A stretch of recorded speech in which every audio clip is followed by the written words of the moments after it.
the cars, the battle is between Germans Marks, BMW and Volkswagen. And the energy drinks, Monster and Red Bull.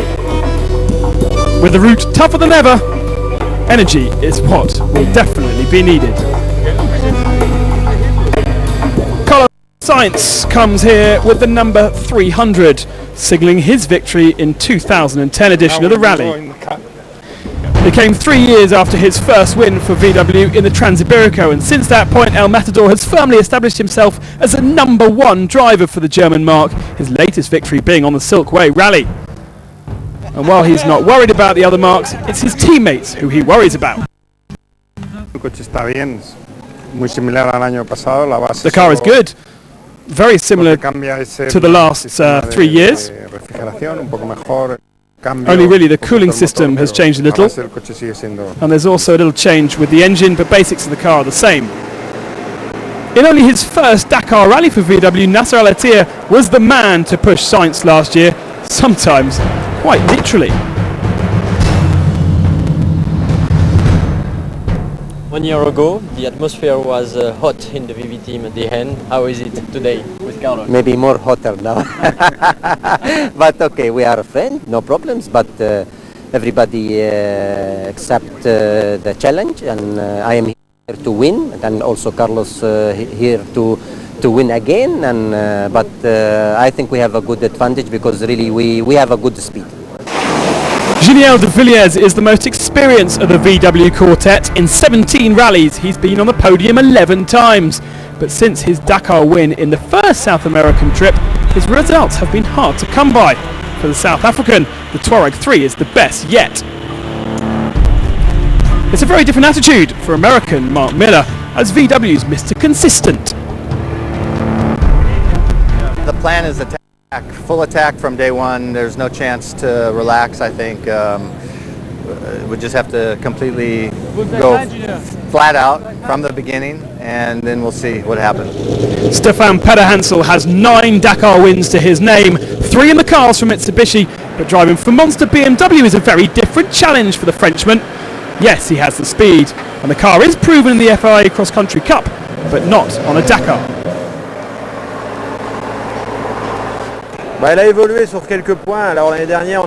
The car has improved in some ways.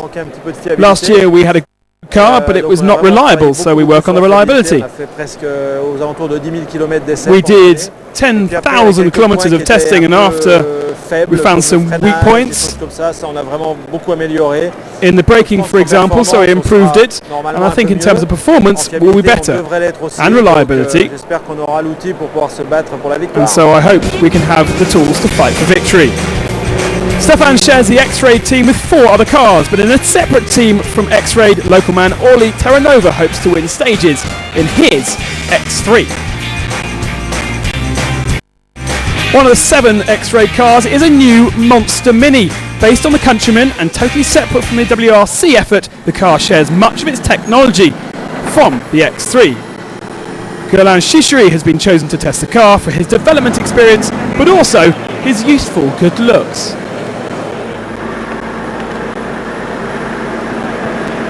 La voiture a l'air de bien rouler. On n'a pas fait d'essai de comparaison. The car seems to be good.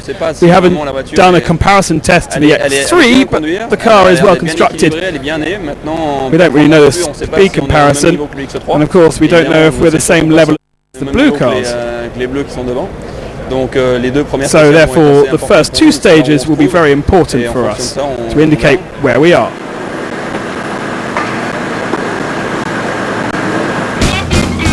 With Monster now at X-Raid, it made way for Robbie Gordon's Hummer to change colour, and a bright orange couldn't be further from the sailed black we're used to seeing.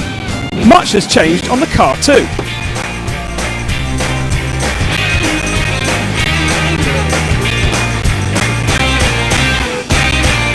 I changed a lot of things. The biggest thing is the approach angle. If you look here down, we picked up about 14 degrees more angle, so that means this section came back, which means we cut the car off about right here. We made a brand new front end on the car. In the back of the car, we worked on our inflation, because 2-wheel drive, you're allowed to have inflation. Last year we had the lines coming from the outside to the inside. This year we've machined and made our own CV joints, where the inflation inflates and deflates from inside.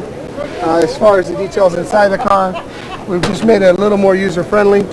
All the tools are now over here on the sides, and if we need them, we can get to them very fast, because this is about, if you have a problem, how long it takes you to fix it as well, so that you can continue on.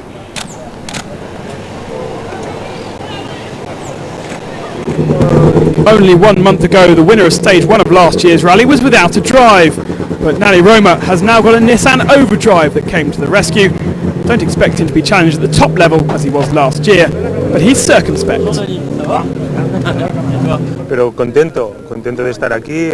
I am just happy to be here for another Dakar. The cars surprised me. It's much better than I expected, but I have to approach this in a different way.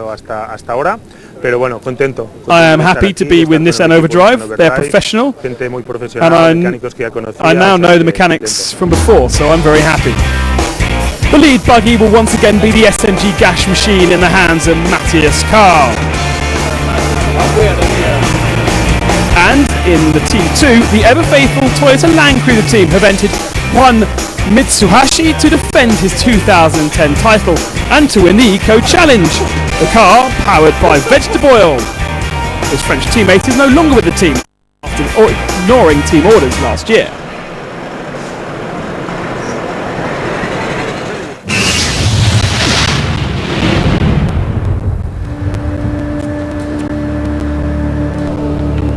Once again, the trucks are the most spectacular sight rolling through Buenos Aires. In some situations, the four-wheel drive beasts can be as fast as the cars, and while they will sometimes take different routes, there's plenty of interest between the marques and inter-team rivalry, not least in Kamaz. Vladimir Chagin took victory in 2010 with relative ease, but that was without a challenge. He may well be the Edi Stelzman of Kamaz, but much has been talked about the pace of his younger teammates. The rivalry still exists in the Kamaz team, but the most important thing is victory for Kamaz and not for oneself. Mardiev is the fast assistant, but the job for me, Khabarov and Nikolaev, for us, is to win the rally. Firdis Khabarov has just 2 wins to his name to Chagin's 6, but that won't slow him down in the second Kamaz. Once again, the Deroy trucks provide the greatest challenge to Kamaz, and it heralds the return of Gerard Deroy after breaking his back in the 2009 Silkway Rally. There's no secret, there's just good luck, no mistakes from the navigator, don't break the truck. It's a lot of things together, but it's doable, it's not impossible. Marcel van Vliet will pilot a new Vecker Man, having switched from the Ginaf he took to 3rd last year in 5:03. The Man was victorious last in 2007 with fellow Dutch driver Hans Stacey. Oh, and talking of the Dutch, you might have noticed there's plenty of Dutch names on the truck entry list. Nearly a third of all trucks have a Dutch connection. So in true native style, to celebrate their love, they had a party.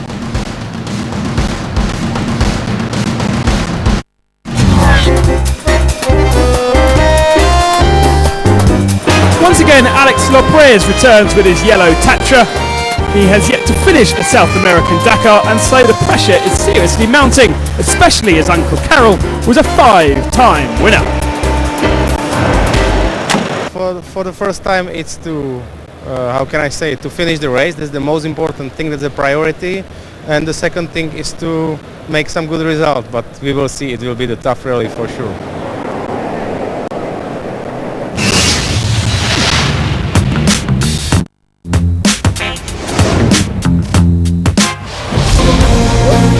Once upon a time, 3 cars and 10 men ventured into the unknown, looking for a challenge, looking for the next Dakar adventure.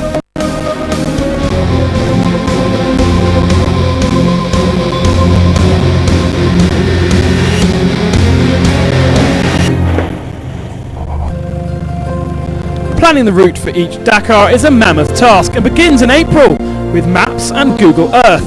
Race director David Castera and Etienne Levine decide on the general direction and plot a general course. The task then to find new frontiers. It can be a very difficult thing to do.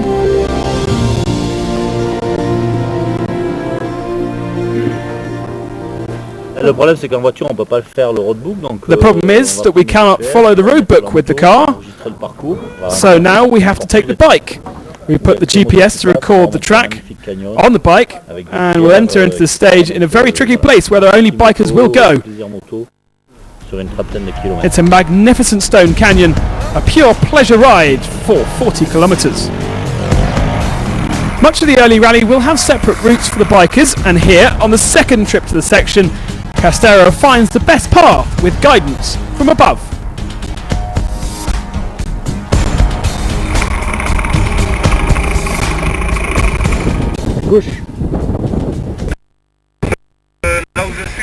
There is too much stone for me.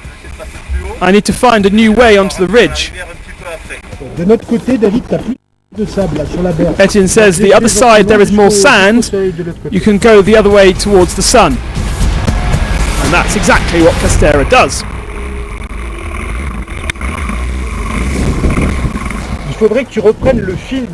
If you take to the water and stay to the right, yep, that's good. And now, you see, you're free. Castera returns with his findings.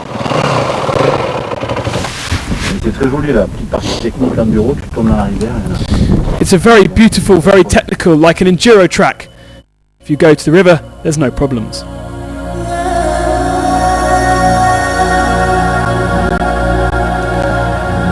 The search is for different, diverse landscapes and can take up to 3 days per stage on each trip. The initial recce establishes a basic route and the direction, and then has to be checked by the local authorities. Then Etienne and the team return to check for deviations.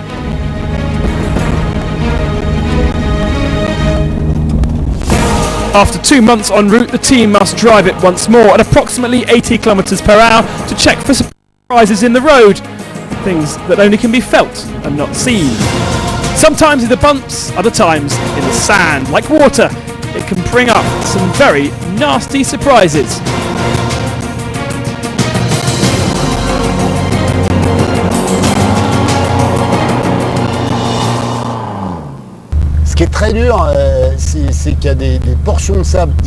What is very hard is that you have some portions here of very, very soft sand and we can't see where it is. We are driving flat with a bit of speed and suddenly we stop. I think we're stuck. The problem is, the more we get stuck, the better we think the special stage will be. This time the car is free, but other times they aren't so lucky. Frequently the vehicles take the most battering as organisers push the boundaries. Without these 12 adventurers, there would be no Dakar. But they're out to make it hard.